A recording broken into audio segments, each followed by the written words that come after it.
The Alter of Slobodka of Nosson Tzvi Finkel, Zecher Tzadik Livrocha, was one of the foremost Gedolim in the late 19th century, early 20th century European Jewry. And he was a major rabbinic figure when it came to the Musar movement.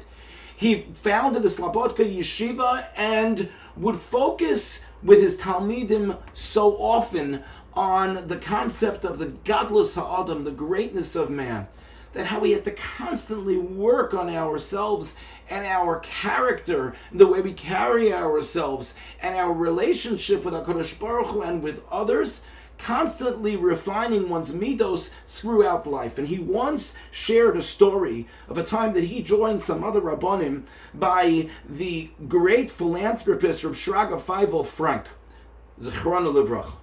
And he came in to Reb Shraga Feivel's house, and they sat him in a room together with all the Rabbanim.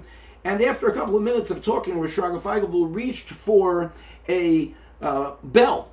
And he started to ring a bell. And everyone knew at the time that if you rang the bell and you were someone who had a lot of money and you had a bell, it's because you had helpers who came and helped you. And he had a woman who was helping him in the house. And perhaps since he had guests, he was ringing the bell because he wanted to bring the Rabbanim something to drink, something to eat, whatever it was.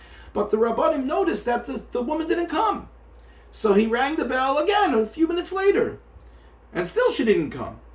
And then it was a couple minutes later, and he rang it again, and this time she didn't come, but he was able to tell that the Rabbanim were very curious why he kept on ringing the bell, or why she wasn't coming.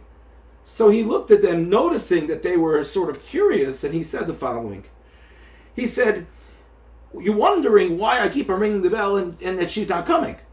And so he explains as follows. He says, "I'm always concerned about the pasuk in our parsha, in Parshas Behar, where the Torah tells us, a person has to be very careful how he treats those who work for him.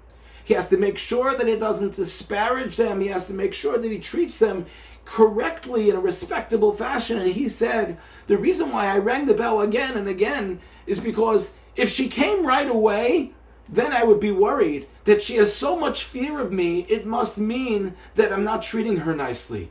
That's why she's running right away. But the fact that I can ring the bell and she knows that I need something, she'll eventually get there, that means she's not scared of me.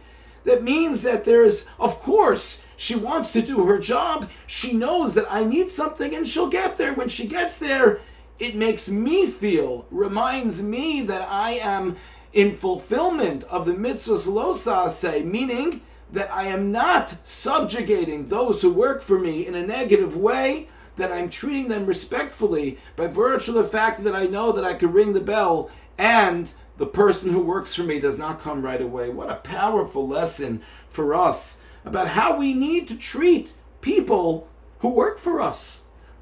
People who are there to give us their time, albeit they get paid, but there's no reason that everyone shouldn't be treated with a sense of honor and a sense of respect, regardless of who they are. And how important for us in our society, where we're so busy, sometimes we don't even think about the person when it comes to their working for us. We just think about the work that needs to be done. The Alter reminds us how important it is, how necessary it is for us to focus on the kavod of others if we really want to respect ourselves. Thank you for listening, and have a good Shabbos.